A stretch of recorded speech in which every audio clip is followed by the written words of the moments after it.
Today we're tackling a beast that I know many of you, myself included, have wrestled with: consistency.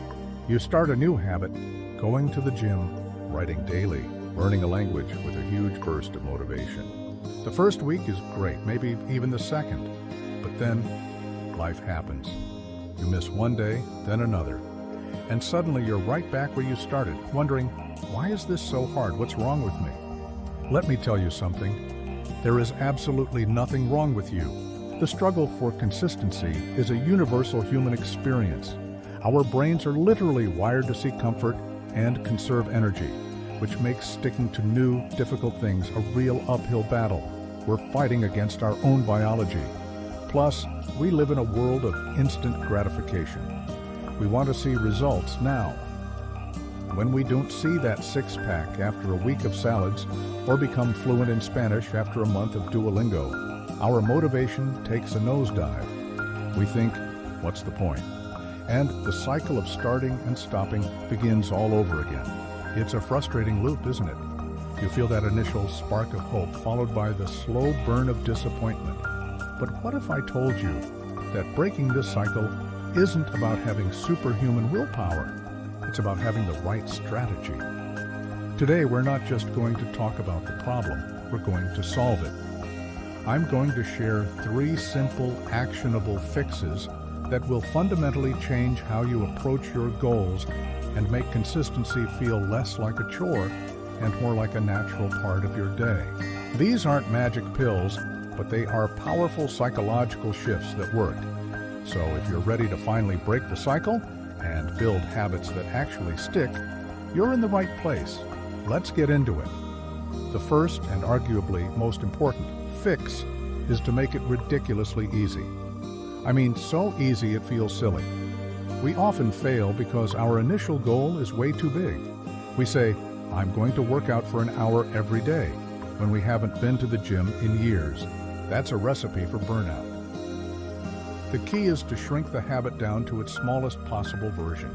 Instead of work out for an hour, how about put on your workout clothes? That's it. That's the goal for the day. Or instead of write 1,000 words, how about open the document and write 1 sentence? This is based on a concept called the 2-minute rule, popularized by James Clear in his book, Atomic Habits. The idea is that any new habit should take less than 2 minutes to do. Why does this work? Because it bypasses the resistance. Your brain can't really argue with putting on shoes or writing 1 sentence. It's too small of an effort to procrastinate on. The magic here is that starting is the hardest part. Once you've put on your workout clothes, you might think, well, I'm already dressed. I might as well do a few stretches.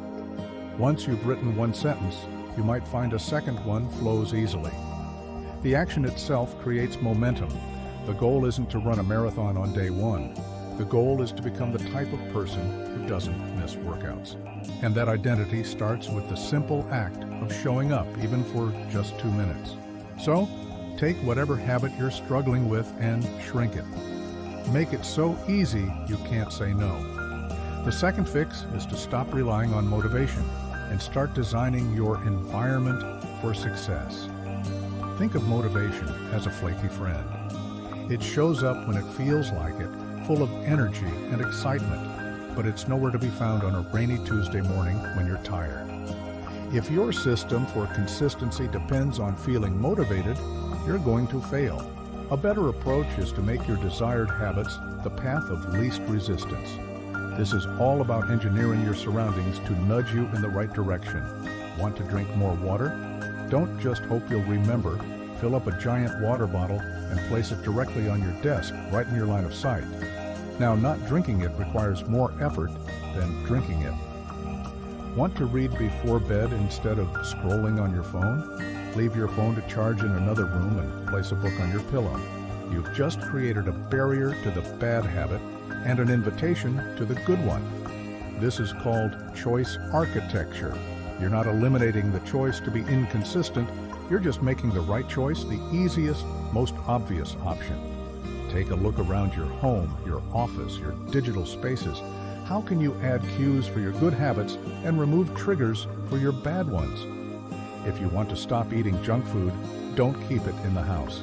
If you want to practice guitar, take it out of its case and put it on a stand in the middle of your living room. Design your world so that your default actions are the ones that move you closer to your goals. Let your environment do the heavy lifting when your motivation takes a day off. All right, on to our third and final fix. Track your progress and celebrate the small wins. Our brains are reward-driven. When we do something and get a little hit of dopamine, we want to do it again. The problem with long-term goals is that the reward is often far off in the future. We need to create a system of immediate rewards to keep us going. And the simplest way to do this is through tracking. Get a calendar and put a big X on every day you complete your 2-minute habit. This simple act is surprisingly powerful. Each X is a little visual proof of your effort. It creates a chain, and your new goal becomes, don't break the chain. It's a game you play with yourself. Seeing that chain grow provides a sense of accomplishment that bridges the gap between your daily action and your long-term reward. This visual feedback is incredibly motivating. It proves to you that you are the kind of person who shows up. And when you complete a week or a month, celebrate it. This doesn't have to be a big, expensive reward. It could be watching an extra episode of your favorite show, enjoying a fancy coffee, or just taking a moment to genuinely feel proud of yourself. Acknowledge the effort. Tell yourself, I did it. I stuck with it. This positive reinforcement wires your brain to associate the habit with a good feeling, making you more likely to repeat it. Don't underestimate the power of a pat on the back. You're building a new identity, and every small win is a vote for that new identity. So track your X's, build your chain, and celebrate your consistency. So let's recap the 3 fixes. First, make it ridiculously easy. Shrink your new habit down to a 2-minute version to overcome the initial resistance and build momentum. Second, design your environment. Stop relying on fickle motivation and make your good habits the most convenient option. And third, track your progress and celebrate the wins. Use a calendar to create a visual chain of success and reward yourself for showing up, which trains your brain to enjoy the process. Consistency isn't about being perfect. You will miss a day. It happens to everyone.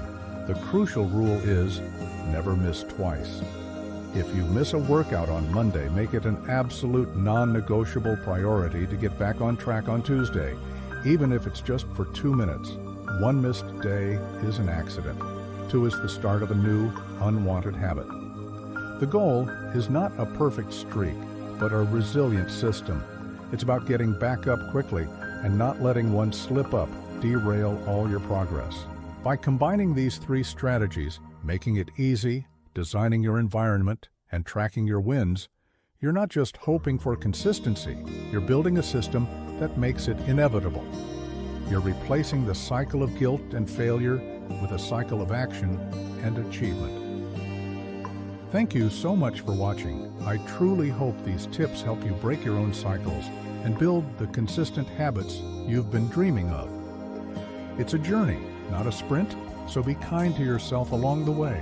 If you found this video helpful, I'd be so grateful if you could give it a thumbs up and subscribe to the channel for more content on building a better life.